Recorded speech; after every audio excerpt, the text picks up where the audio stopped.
তো গাইস, মন্দিরটা তোমাদের কেমন লেগেছে? ঠিক আছে, আমার খুব ভালো লাগছে, কিন্তু খুব দুঃখের বিষয়, ঠিক আছে, তোমাদের আমি মানে দিনের বেলা দেখাতে পারিনি দিন, ঠিক আছে। তো আমাদের আসতে এখানে সন্ধ্যা হয়ে গেছে, ভুল রাস্তা দিয়ে এসেছি। ব্লগটা তোমরা প্রথম থেকে দেখলে তোমরা বুঝতে পারবে, ঠিক আছে। তো দেখো এদিকে তো সব ক্যামেরা নেই, তোমার একটা জায়গা দেখাবো, চলে এসো, মনস্কামনা পূরণ করার জায়গা, ঠিক আছে।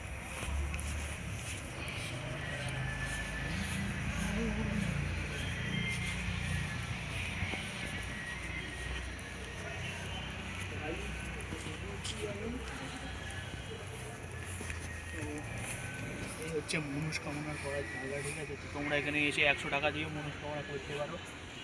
এসব কিছু হবে না, ঠিক আছে, ঠাকুর যদি দেয় তোমার কপালে তাকে হবে মনস্কামনা, তাও তোমাদের ইচ্ছা হলে তোমরা করবে। আর মনস্কামনার পালন করবে, পালন